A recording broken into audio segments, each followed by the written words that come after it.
नमस्कार दोस्तों, स्वागत है आप सभी का। अभी हम लोग हैं दीपांजलि प्लेस में, ये चास ITI मोड़ के पास है। हमारे साथ है रेखा महतो, जो PhD स्कॉलर भी हैं। आप सबसे पहले हम जानने की कोशिश करते हैं कि आप एक PhD स्कॉलर हैं, तो आप एक पॉलिटिकल पार्टी के साथ यहाँ पर मीटिंग हो रहा था, मीटिंग में आए हुए हैं। तो क्या लगता है कि आप ये जो पॉलिटिकल पार्टी है झारखंडी भाषा खतियान संघर्ष समिति की, तो क्या आप लोग मतलब ये पार्टी क्यों मतलब ज्वाइन करना चाह रहे हैं?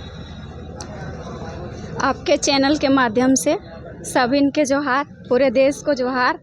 और हमारा मकसद ये है कि हम लोग जिस तरह समस्याओं से जूझ रहे हैं, सबसे बड़ी मुद्दा यही है हम लोगों के लिए। जिस तरह के समस्या आज पानी का, बिजली का, और तमाम जो अभी हमारे रोजगार जो पलायन है, विस्थापित का समस्या है, और चिकित्सा में समस्या है, एजुकेशन में समस्या है, उन सब में कहीं ना कहीं हम लोग एक टेक्निकल रूप देना चाहते हैं।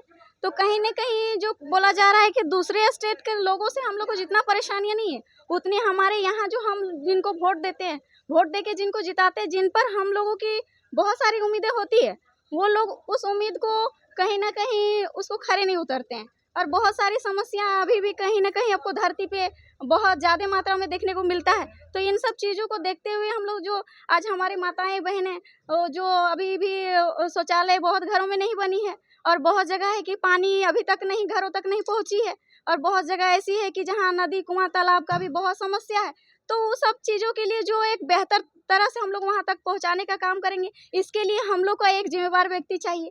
और उस जिम्मेवार व्यक्ति के रूप में हम लोग देख पा रहे हैं हमारे सुप्रीमो JBKS पार्टी के जो हमारे सुप्रीमो हैं श्री जयराम महतो जी, उनको हम देख पा रहे हैं कि उनका जो विचार है, उनकी जो विचारधारा है, कहीं ना कहीं एक ज़मीन से जुड़ा हुआ है। और इस तरह ज़मीन से जुड़ा हुआ लोगों को हम लोग चाहेंगे कि जो हमारा समस्या से बात करेगा, जो हमारे तकलीफ़ों के लिए लड़ेगा, उनके पार्टी में या उनके विचारों के साथ हम लोग चलना चाहेंगे। मैम, आप PhD स्कॉलर हैं, जैसे कि आप लोग सभी को जानते, मतलब आप लोग जानते ही होंगे कि देखिए बोकारो जो है वो इंडस्ट्रियल हब है, ठीक ना। तो आपने बोला कि बिजली का व्यवस्था नहीं है, चाहे हॉस्पिटलिटी मतलब चिकित्सा की बात करें, चिकित्सा ये सब सारा चीज़ नहीं है। तो देखिए बोकारो इंडस्ट्रियल एरिया होने के बावजूद पावर प्लांट्स वगैरह भी बहुत सारे हैं, तो यहाँ पर बिजली की समस्या कैसे हो सकती है? समस्या है बिजली रहने के बाद भी कहीं ना कहीं कुछ, जैसे कि अपने गोपालपुर नाम का एक यहाँ पे 50 प्रखंड में जगह है, जो बहुत दिनों के बाद वहाँ पे बिजली गई, और बिजली रहने के बावजूद भी कहीं ना कहीं हम लोग बहुत समस्या झेल रहे हैं। चलिए, स्वाभाविक है कि बारिश होता है, उसमें कटता है, अलग बात है, लेकिन नेचुरलिटी यहाँ पर देखा जाता है कि जितनी मतलब जितना टाइम पर हम लोग को टाइम तक चाहिए बिजली, उतना टाइम तक शायद नहीं मिल पाता है, जिसके कारण हमारे बच्चों अंधेरा में नहीं पढ़ पाते। ये हम अपने नज़रों से देख पा रहे हैं। और जहाँ तक ये प्लांट है, तो अच्छी बात है, बहुत लोगों को रोजगार मिला है, लेकिन हमारे जो विस्थापित बच्चे हैं, जो विस्थापित लोग हैं, वो कहीं ना कहीं विस्थापित पैदा हुए और विस्थापित ही मर रहे हैं। तो कहीं ना कहीं हम देख रहे हैं कि मतलब जितनी मात्रा में लेनी चाहिए, जिस तरह के विस्थापित लोग जितने हम लोग के जमीन दान में दिए हैं, उसके अकॉर्डिंग, और हमारे बच्चे जितने मतलब पढ़े लिखे बेरोजगार बैठे हैं, उनको उस तरह का जगह नहीं दिया जा रहा है। मैम, अभी प्रखंड स्तरीय कमेटी विस्तार हो रहा था, प्रखंड स्तरीय कमेटी विस्तार हो रहा था, तो क्या आपने मतलब कोई पद के लिए यहाँ पे आवेदन दिया है क्या? नहीं, हम कोई पद के लिए नहीं दिए, हम सहयोग करने आए हैं। और हमारा सहयोग रहेगा कि जहाँ मेरा माय माटी खतियान का बात होगा, हम लोग का बचाव के बात होगा, हम लोग के हित में बात होगा, हम लोग के अधिकार के बात होगा, वहाँ पर कहीं ना कहीं कोई भी चलाने के लिए कोई भी इंस्टीट्यूट हो या संस्था हो, तो संगठन का जरूरत पड़ता है। तो कहीं ना कहीं जिम्मेवारियाँ जो सौंपी जा रही है, तो उन लोगों के सहयोग के लिए हम यहाँ पहुँचे हुए हैं।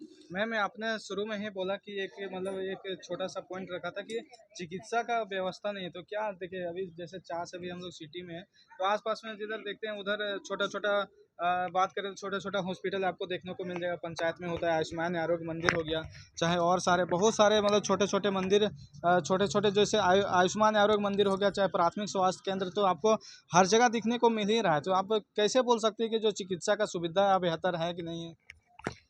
हम कहीं ना कहीं हमारे ही पंचायत में एक हरिड़ी करके ग्राम है, कौन सा वहाँ ग्राम है? राजस्व ग्राम हरिड़ी है। हाँ, वहाँ एक जनार्दन गोप करके हैं, जो उनको मतलब एक प्लास्टिक ये मतलब क्या एनीमिया। एनीमिया करके है, हाँ। प्लास्टिक एनीमिया करके हाँ, है, प्लास्टिक। तो उसमें ब्लड की उसको जरूरत पड़ रही है। हाँ। और उनको मतलब एक टेक्निकल चिकित्सा की जरूरत है, जो हमारा आयुष्मान कार्ड उसमें क्या बोलते हैं आयुष्मान कार्ड होता है। हाँ, आयुष्मान कार्ड उसको सही रूप से काम मतलब वो उपयोग में नहीं आ रहा है। तो उस आयुष्मान कार्ड का हम तभी मायने देंगे जब हमारे वो मतलब जो समस्या से बीमारी से जो जूझ रहा है उसको सही टाइम पर सही चीज मतलब मिल जाए सुविधा, तो वो आयुष्मान कार्ड मान लीजिए बन गया है, लेकिन उपयोगिता जो होता है ना, वो उपयोगिता हमको कितना हद तक लाभ दे रहा है, लाभ ले पा रहे हैं, और लाभ दिलाने वाले कितना हद तक उसमें पहल कर रहे हैं, इस बात को लेके चिकित्सा में समस्या है। क्योंकि बहुत ऐसी जगह है जहाँ पर अभी भी